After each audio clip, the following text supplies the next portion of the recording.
Get in. Come on, shoulder to hip, shoulder to hip. Much better. Right. Okay. Yeah, but stop, think about it. Let's do this.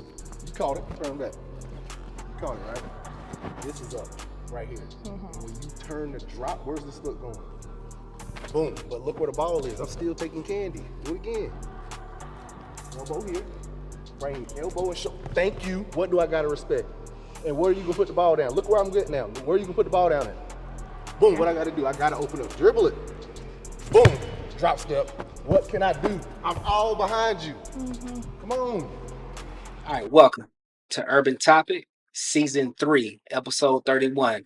It's your boy, Book Erban, and I'm here for to kick off this Season 3 with the first episode with the mentor, the trainer, the organizational founder of Three the Hard Way right here in Greenville, South Carolina, Mr. Coach Caleb Avery, man. What's going on, Coach? How you doing today, man? Great. It's good to see you, man. Hey, Wise. I've been chasing you down for a while, man, and I know you stay busy all the time, man. I really would like to say that we really are grateful and just blessed to have you on our platform, and just for you to come here and share your journey and just share some of your leadership qualities and just perspectives of what you've learned over the years in your lifetime, just with our urban community and audience. Absolutely. So, man, I just want to start off first, man. I was looking at the calendar and just doing a lot of research with you, or just on you guys and your organization. I see where you got your tryouts coming up on August the 15th. So, I mean, what are you expecting to get from, your August 15th tryouts? What are you looking for? And what type of season are you preparing to have this upcoming year? Right.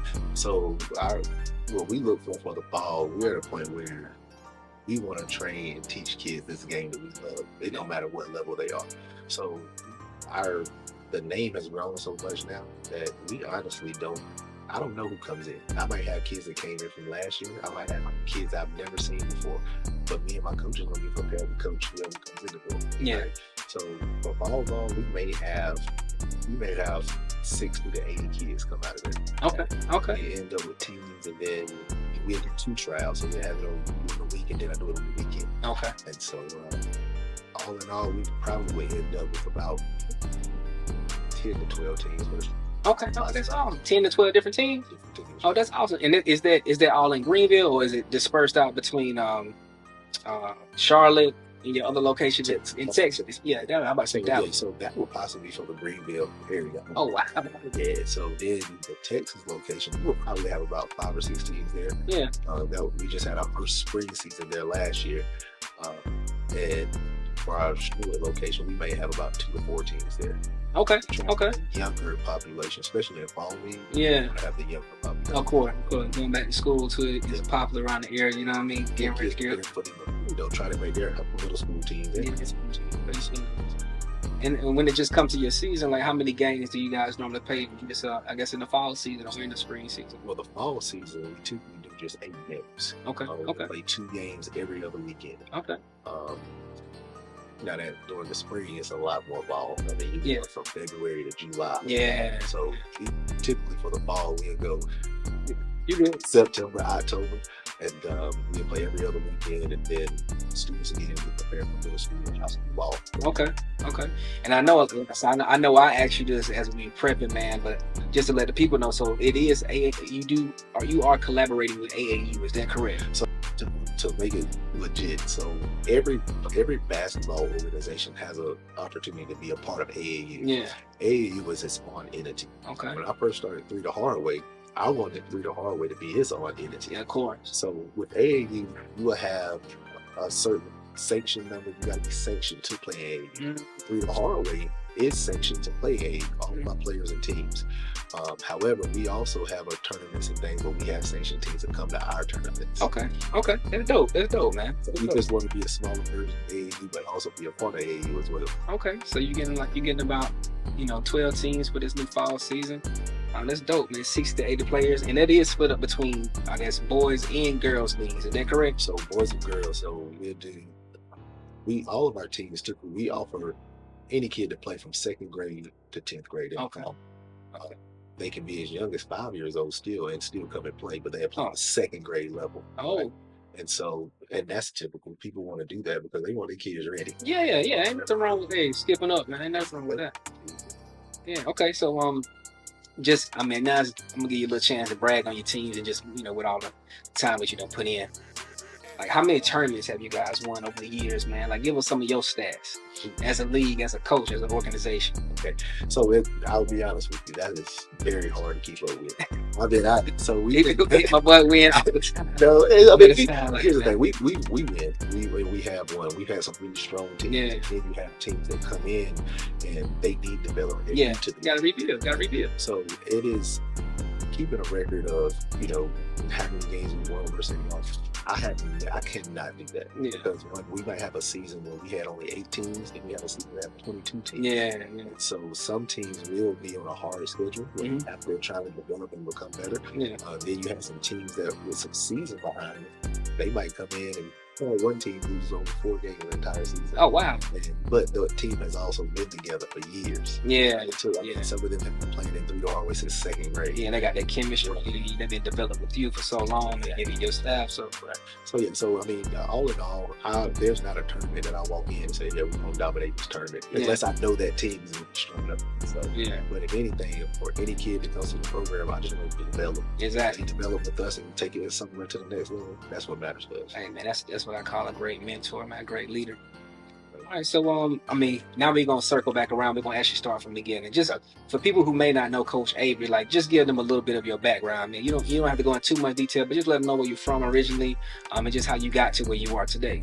Cool. So when I first came out of high school, I went to Morris College. Okay. And got on down there at Morris College and met some good guys, and I thought I was good enough to go play at Lander. Yeah. So I went over to Lander, man, and I don't know if you remember his name, but it was a guy named Jerry Jackson at Lander. A little bit. He was one of the best shooters I ever seen. Like, he was just great. And he just taught me a lot about the game. 3 the hard way was something that he kind of like said all the time, and I heard it from him. Yeah. And I was the youngster. He was a senior, and man, he's like, "You look 3 the hard way. You look 3 the hard way." And it was crazy because during those times in college, you go out and do crazy things. I went and got my first tattoo, and it said 3 the hard way. No lie, I sent it to him, and he said, "You official now." And man, look, I took that, and when he gave me that "You official now," I ran with that thing. Yeah. And I've told Jerry that to this day that he's coaching now on a big level, and he don't even know it, but he kind of inspired me a lot too. Yeah. Right at that school. So that's where it all started, and started training. Trained my little cousin Xavier, which is now one of my guys that runs the Charlotte program. Okay. Started training him, and man, it just flopped and changed from 1 to 500 or 600 that we got down the program. Ooh. Yeah, that's a lot, man. That's a lot. So how many years have you been operating 3 the hard way? I started training Xavier in 2014. Okay. And so 2015 is when I first came to First Baptist. See, that's where I remember you from when I moved from Greenville, South Carolina, where Lander was, which is where I first met Coach Avery, man. He was just Caleb to me, the upperclassman to me. I was a young buck. I was a freshman. I think he was a junior or a senior. I was a sophomore in 2008. This is the fall of 2008. The fall of 2008, I had just left Morris. Yeah, okay, so okay. Yeah. I just know you was a little bit older than me, man, so you were showing me the little ropes. I was always coming into Pease building, and Caleb was always in the Pease building hooping. And so that's what, when you go to Atlanta, that's what you do. You go hit that Pease building up, man, go get your game on. And so basketball. That place had some of the best basketball. It did, man. It did, man. Oh, awesome. And people wouldn't believe that, but it really does. But and so I know when I moved to Greenville from Greenwood back in 2013, I was going to Greenville Tech. I was just finishing up some other classes and courses, and I saw you at First Baptist, man. There was another good gym. It's right next door to Greenville Tech. There's a lot of guys that migrate over to hoop in between class or right after class and so on and so forth to meet up. And I said that looked like Caleb, man. And he was in there, man. I think he was the athletic director for First Baptist around that time, man. And he was telling me that you was working on 3 already. That's what you was building. And so, man, I just been watching you ever since 2013, 2014, 2015, up until now, 2023. And man, he thriving. 3 the hard way is thriving, man. It's, in the community with the youth, with the kids, man, and they doing their thing, man. They getting dubs. Known for getting these dubs.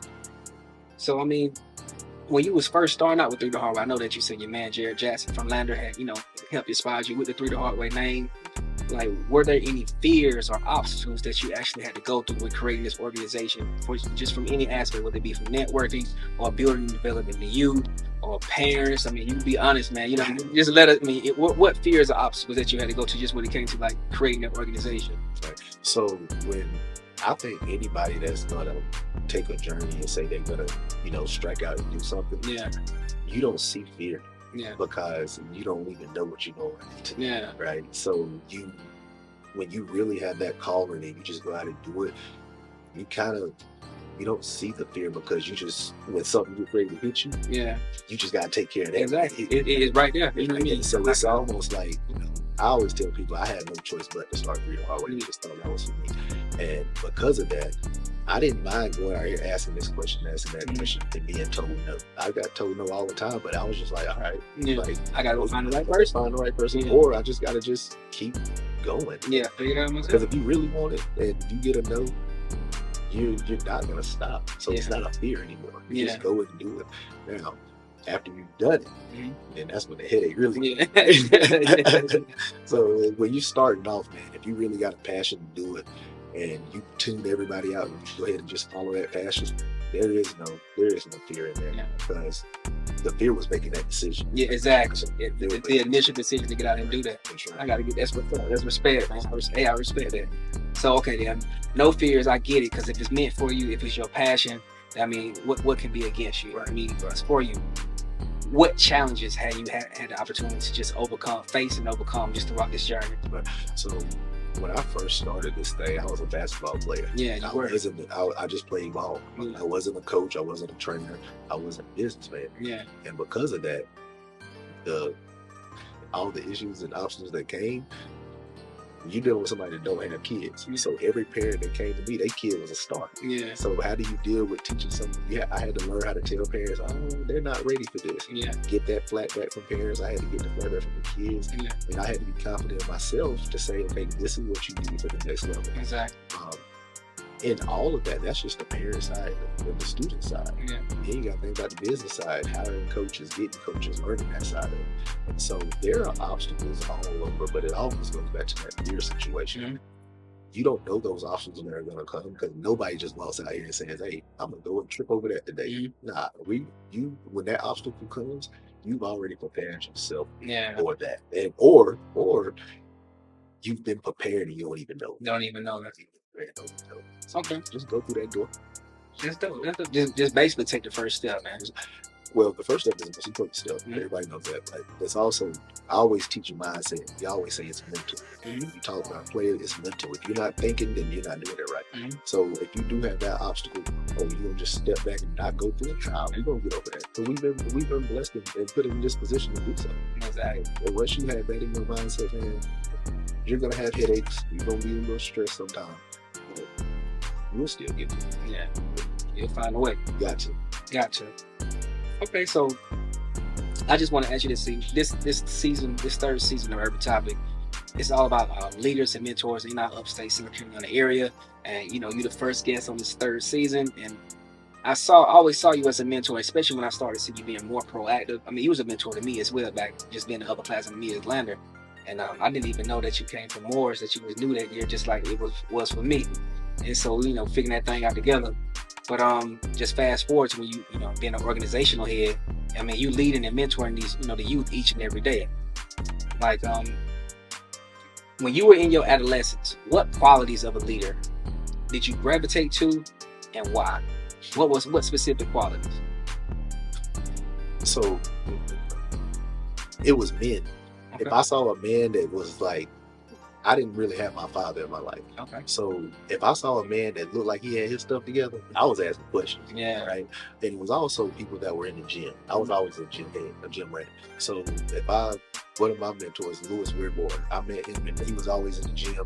And he was just somebody that I was constantly asking questions. Questions I probably shouldn't even been asking, right? But if I didn't have anybody else to ask them, I would have been. And so with the qualities, if I saw somebody that was a black man that was like they had that stuff together, I know that I could, be that. Exactly. So they gave me that example they saw. So it was, I just like somebody with clean cut, look like they had it together. And if they driving something good, they looking good, I was like, hey, what you got going on? And but so in those things, yes, but you kind of see those because, and I always really adopted coaches too. Like Coach Weirborn, man, Louis, he was just somebody that, man, I saw him hooping.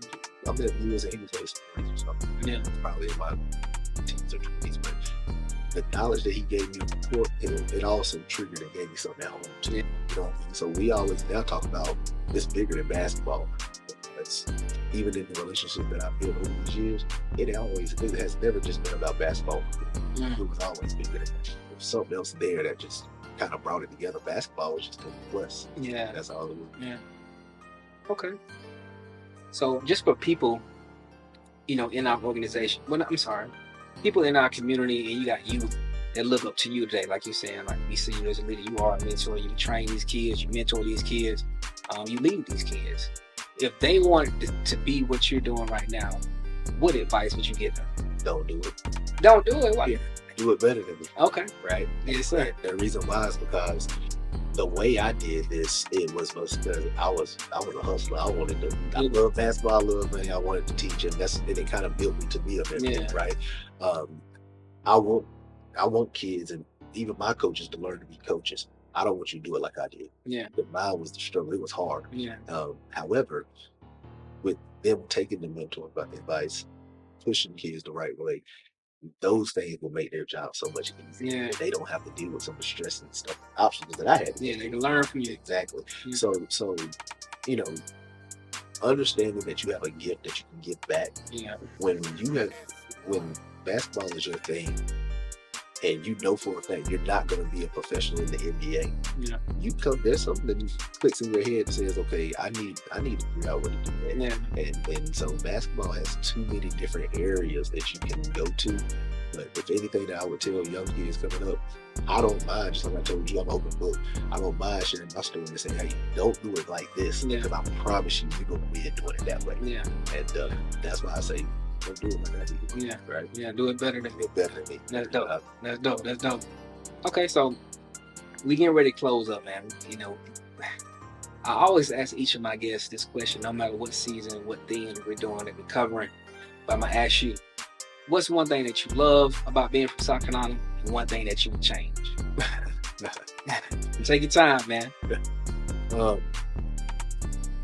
One thing I love about South Carolina is because it made me who I am. Yeah. Right. And it taught me what I actually can be. Mm-hmm. South Carolina is a place where if you understand hard work, understand where you come from, and understand that it's going to take a little extra to get there, just because of who we are, that's okay. If you, my family's here, people that I love are here, my Three the Hard Way family is here, so that's why I love South Carolina. The second part, you said, what would I change about South Carolina? What's one thing that you would change and why? There's multitudes of things you could change, but from my standpoint, I would change the mindset of people. Okay. The mindset of people here in South Carolina is, I believe, sometimes kind of stagnant and conservative, and not wanting change. Okay. And without change, you cannot grow. And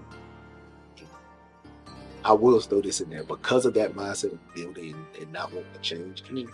We in South Carolina sometimes have a hard time of celebrating one another. Yes. And that is also something that would change. We don't celebrate one another enough. And if we did, our communities would be stronger. If we did, our from a basketball standpoint, teams and organizations would be tough. Yeah. But because we don't celebrate each other enough, and it's because of this mindset that we all have to just get it individually all the time. Yeah. Those are things that I would probably change if I could. Okay. Okay. That's a generational thing. It is. So you definitely love that this is where your family from, and like you say, this is where you got your foundation from. Right. But you would change the mindset of people, want people to open their mind, To change. and to change, to grow, and just celebrate each other more, man. Can't beat that. And honestly, and I'm at fault as well. We all are, but that's, again, being here in this state, I feel like we do not celebrate each other. And if we did, we could really see how big and strong We can be. And that's something that I really feel that we could assume change for our state, because we need it. Yeah, we need it bad, man. We need it bad. I feel like we're behind because of those reasons. Well, a lot of reasons, but definitely there are those two reasons that you mentioned. Right. Before I let you go, okay, man, Coach, I need you to look in the camera and tell people how they can reach you, how they can contact you, if they got any questions about, the upcoming trials that's going to be on the 15th, or just the organization as a whole that want to donate. If you got any new coaches that want to come in, work with you. Right. How can they find you, man? So we're constantly hiring coaches. We're constantly accepting students to come into the program and be a part of the program and grow. You can contact us. 864-300-0702 is the number for 3 the Hard Way. Okay. Or send us an email at play@3thehardwaysports.com. And again, we don't dismiss anybody that wants to learn this game of basketball and learn. That's all right. Well, listen, man, this has been season 3, the first episode on season 3, which is episode 31, with Coach Avery, man, the leader, the mentor, the trainer, man, the organizational founder of 3 the Hard Way, man. Y'all find him at First Baptist here in Greenville, South Carolina, right off of Cleveland Street, right? Cleveland Street. Hey, yeah, y'all check out Coach Avery, man. Check out 3 the Hard Way. They got a lot of tournaments coming up this fall season, and you know what it is, man. We out. It's a pleasure. You did an awesome job, right? That's what's up, man. It's no, man. It's over. This is your boy Book Erban, man. I'm down here in downtown Greenville, gearing up for my first episode of season 3. That's episode 31. Right now we have a special guest today, man. I'm really looking forward. We're going to do a great job of just setting off this season 3 of Urban Leaders. This whole season, this entire season is going to be about just urban leaders around here in our state of South Carolina. People that's out here being activists in the community, that's mentoring, that's leading these youth, leading people, adults, whoever, doing something positive here in our area, here in our state of South Carolina. And we're really excited about what we got, what we got coming up for you guys, man. We've been working on this thing all off season, throughout June, July, and May, and we here, man. We back again. Urban with an E. Urban with an E. Urban top. Urban top.